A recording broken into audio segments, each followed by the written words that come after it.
In a world of 24-hour news and social media, are we all overreacting? Do we have an overreaction epidemic?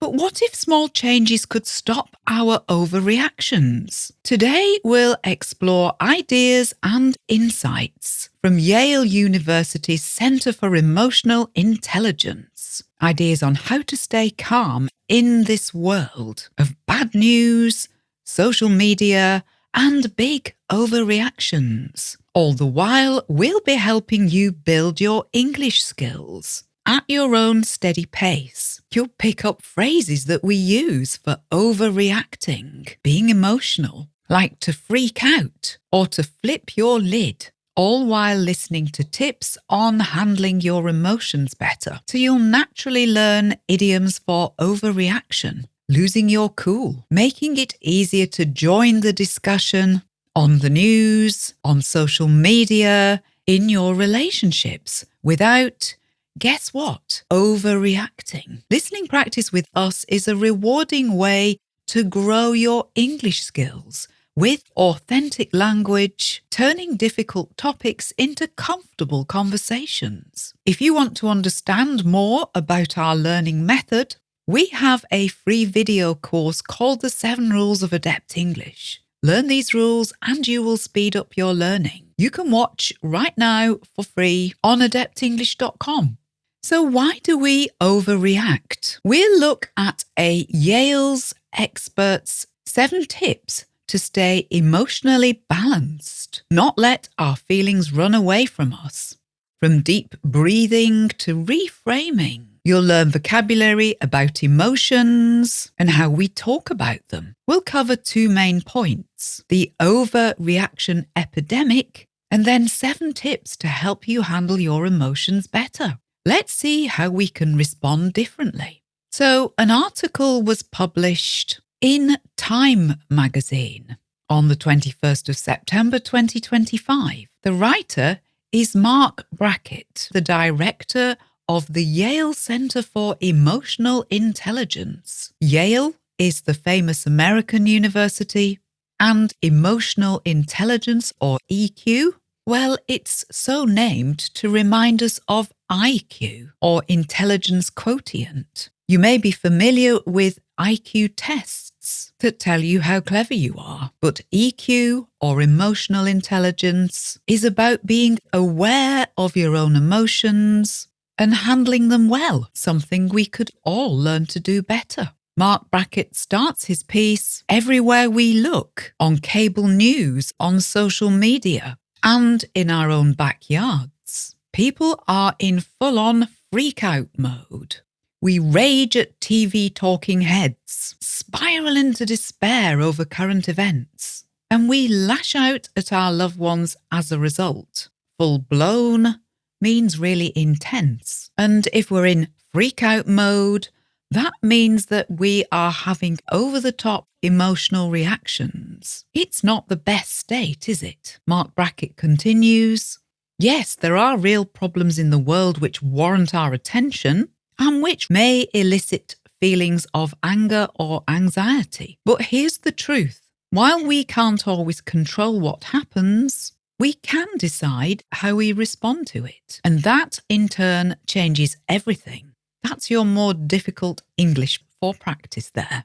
We might see things on our screens that upset us deeply, but it doesn't have to put us into freak-out mode. The news is often upsetting and enraging. That means it makes you angry. That's perfectly normal and human for most of us. Some stories seem downright mad, and we find ourselves shouting, "Why on earth are you doing that?" But Mark Brackett believes we're in the middle of an overreaction epidemic. You've likely heard of a pandemic, where a disease spreads across a wide area. An epidemic is similar, but on a smaller but unexpected scale. Mark Brackett talks about emotional regulation, which simply means managing your emotions, keeping them in balance. We're not born knowing how to do this. It's a skill we learn, and some people have learned this better than others. The good news, well, since it's a learnable skill, We can all learn it and get better at managing our emotions. You can work to improve it. A bit more difficult English for practice. Again, Mark Brackett says, I've spent decades researching why some people handle life's chaos with grace while others unravel. The difference isn't that calm people have easier lives. It's that they've learned how to deal with their feelings. Handling life's chaos with grace.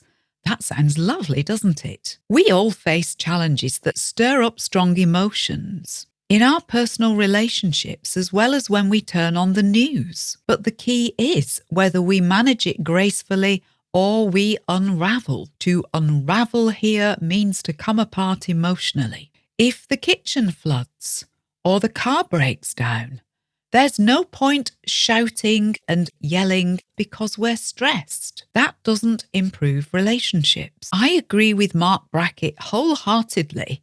I've been seeing clients in therapy for 25 years now, but I would absolutely agree with Mark Brackett that this is a problem for many people. All of us, in fact, including me. We all live with too much stress, and that risks ruining our relationships with other people. If you're interested in psychological ideas like self-regulation, there is plenty more on this type of subject in our subscription service. For example, if emotional regulation is such a good thing, then what part does catharsis play? What even is catharsis, you might be asking? If you're interested in the answer to that question and many others, sign up for our subscription service at adeptenglish.com. Interesting stuff while you learn English at the same time. Where else are you going to learn the English for emotional regulation and freaking out? Now, here are Mark Brackett's 7 tips for emotional regulation. I've put it into my own words to make it easier. Listen right to the end. All of these ideas are worth hearing. Number 1. Be careful how much news you watch and how much time you spend on social media. It's no surprise that either of these can trigger an emotional reaction.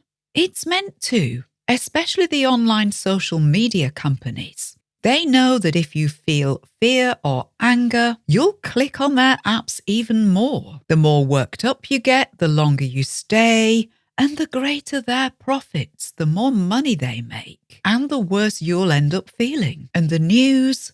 Well, bizarrely, there's always a focus on the negative. And if you make the mistake of watching 24-hour news, you'd probably think the world was about to end. Instead, limit your news. Perhaps no more than once a day, and limit your time on social media. Instead, enjoy doing your own research with curiosity, enthusiasm, and a sensible head. Number 2, recognize what is within your control. Can you do anything about what's going on in the world? In your own country even? Probably not. At least recognize what is within your control and what isn't. Mark Brackett says, if you can do something about a situation, then great, do it. But if you can't, let it go. Let it go. Number 3, breathe your way out of emotional overreaction. When we're upset, our nervous system reacts before we do, before our brains have chance to catch up. Hearts race, muscles tense, and we're about to explode. Slowing down your breathing tells your nervous system, calm down. Try this. Breathe in for 4 seconds. Hold that breath for 4 seconds. Breathe out for 6 seconds. Do that 3 times before reacting. You'll notice a difference. Number 4, name what it is you're feeling. Is it frustration? Is it disappointment? Annoyance? If you can accurately name your emotions, you'll be better at managing them. It means that you're using your thinking. Feeling isn't the only thing going on. So the next time you're about to lose it, freak out, lose the plot, flip your lid. We have many phrases in English for this. Pause and try to name the feeling. This may just stop you from overreacting. Number 5, change the way you feel about the situation. We might call this reframing, reframing. Instead of seeing a setback as a disaster, can you view it as a challenge? Instead of assuming someone is out to get you, consider, are they just having a bad day? We often need to look for other explanations for things, not the first one or the most paranoid one that enters our head. People who do this experience less stress and less anxiety. People who do this have better relationships and enjoy better physical health. After your initial emotional reaction, reframing can help you move forward in a more productive, less reactive way. Number 6, if you're about to freak out, have an emotional meltdown, there's another one. All great phrases, you'll notice. Take a break. Mark Brackett suggests get outside, play a game, listen to music, watch a comedy, call a friend who makes you laugh, go for a walk, or if you're like me, make a cup of coffee. This isn't avoiding. Instead, it gives your brain and body a chance to reset, avoiding what we call knee-jerk reactions. Such good vocabulary. Number 7, use other people to help you regulate. Get support from other people. And importantly, not just those who agree with you. Part of the reason for the overreaction epidemic, what we call echo chambers. We work ourselves up speaking with people who think like us, and we ignore everybody else, all other viewpoints. Mark Brackett says, surrounding yourself with emotional clones won't build resilience. It'll just reinforce your stress. Instead, balance yourself out by looking for other perspectives.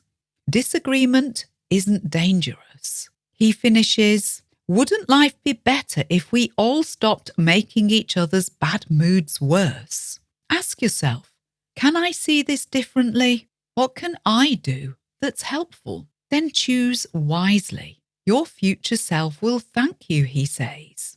What a wise man, and what wise words. If only people could learn how to better self-regulate, the world would be a better place. And self-regulation isn't something we just arrive at. It's a work in progress for all of us. If you're interested in self-regulation, catharsis, and other emotional discussions, don't forget to subscribe. Hear fascinating topics and learn English at the same time.